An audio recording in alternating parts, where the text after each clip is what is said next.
Assalamualaikum warahmatullahi wabarakatuh. Baik saudara, hari ini kita belajar untuk pembangunan berkelanjutan ya. Hari ini untuk pertemuan terakhir. Nah, pertama kita bahas dulu untuk istilah pembangunan berkelanjutan ya, atau sustainable development ya. Jadi pembangunan berkelanjutan itu berasal dari Commission on Environment and Development atau Brundtland Commission, di mana dalam laporannya itu All Common Future pada tahun 1987.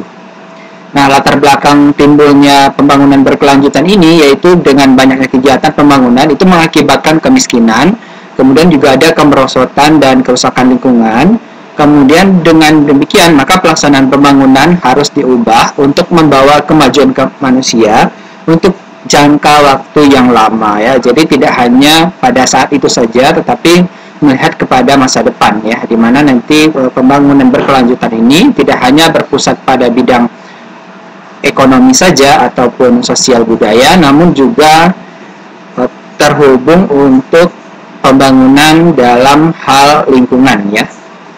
Selanjutnya kita bahas untuk definisi pembangunan berkelanjutan. Nah, pembangunan berkelanjutan itu yaitu pembangunan yang dapat memenuhi kebutuhan saat ini namun tanpa mengorbankan kemampuan generasi mendatang untuk mencukupi kebutuhan mereka ya. Jadi tidak hanya kebutuhan sekarang saja, kebutuhan generasi sekarang saja dapat terpenuhi, namun juga dapat memenuhi kebutuhan generasi yang akan datang. Nah, kemudian konsep pembangunan berkelanjutan ini seperti apa? Nah, untuk pembangunan berkelanjutan ini itu berangkat dari konsep antroposentrik ya, yang menempatkan manusia sebagai tema sentralnya. Nah, kemarin kita udah bahas ya pada etika lingkungan ya, bahwa antroposentrik itu berpusat pada manusia ya. Jadi manusia itu seakan-akan menjadi raja. Nah, karena manusia ini menjadi seorang raja ya, otomatis nanti lingkungan ini tidak dikelola dengan baik ya, karena umpamanya ini kayak hutan, dibabat habis semuanya. Nah, yang jadinya hutan itu menjadi gundul ya, karena kerakusan dari manusia. Nah, itu adalah konsep dari antroposentrik ya, yang menempatkan manusia sebagai sentral dari kehidupan. Nah, konsep kunci pembangunan berkelanjutan ini apa gitu ya. Yang pertama kita bahas dulu konsep yang pertamanya yaitu kebutuhan ya, dimana kebutuhan esensial untuk melanjutkan kehidupan manusia.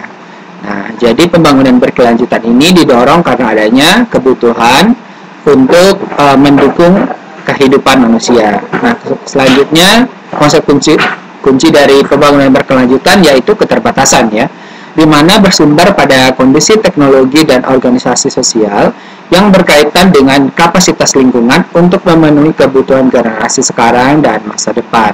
Jadi intinya adalah pembangunan berkelanjutan ini konsepnya tidak hanya untuk memenuhi kebutuhan manusia saat sekarang, namun juga untuk memenuhi kebutuhan generasi di masa depan. Nah, selanjutnya kita bahas untuk gagasan-gagasan pembangunan berkelanjutan ya. Yang pertama, pembangunan berkelanjutan itu mengharuskan terpenuhinya kebutuhan-kebutuhan dasar atau kebutuhan pokok dari manusia dan diberikan kesempatan kepada semua untuk mengejar cita-cita akan kehidupan yang lebih baik ya.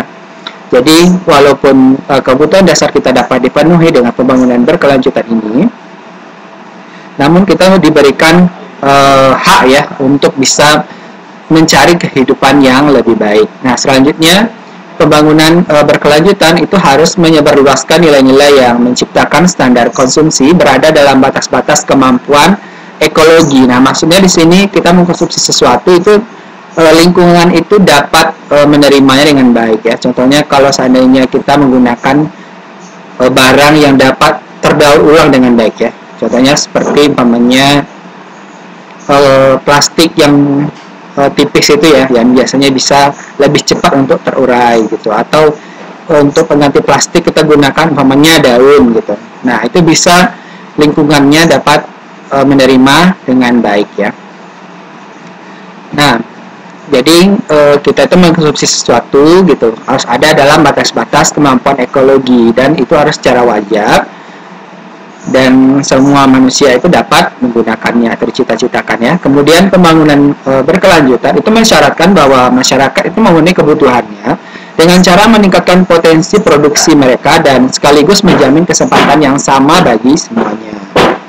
Jadi pembangunan berkelanjutan ini juga harus memenuhi kebutuhan dari kita sendiri, namun juga suatu usaha untuk meningkatkan potensi produksi di masa yang akan datang ya. Kemudian selanjutnya adalah pembangunan berkelanjutan itu hanya dapat dicapai bila pembangunan demografi atau lingkungan atau wilayah itu selaras dengan perubahan potensi produksi ekosistem ya. Jadi di mana-mana untuk pembangunan berkelanjutan ini itu harus melihat pada potensi dari suatu lingkungan ya.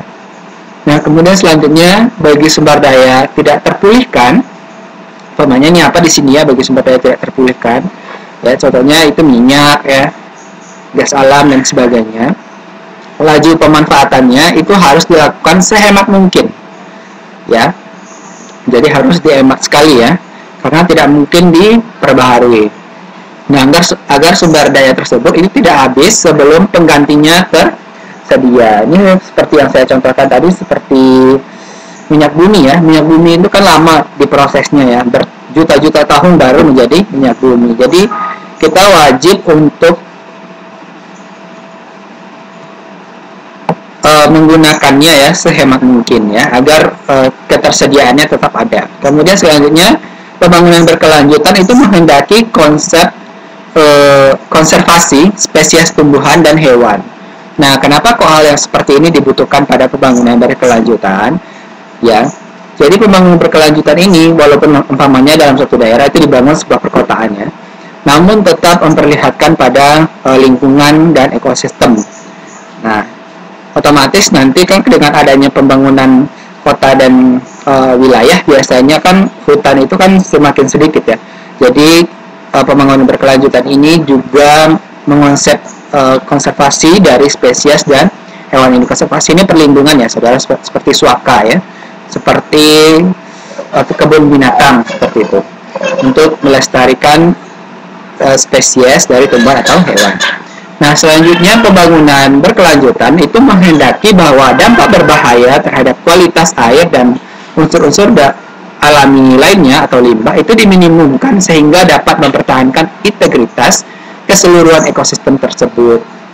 Jadi walaupun pembangunan itu ada ya, kita tetap harus memperhatikan ya dampak bahaya dari pembangunan tersebut ya, terutama pada air dan unsur-unsur alam lainnya ya, seperti limbah ya. Nah, pembangunan ini kan tidak hanya bersangkut pada pembangunan hotel ataupun infrastruktur lain ya, tapi kalau seandainya pembangunannya juga mencakup pada pabrik. Nah, pabrik ini kan biasanya punya limbah ya. Jadi dalam pembangunan gitu ya, sebuah PT atau pabrik itu harus memperlihatkan atau mempertimbangkan untuk pembuatan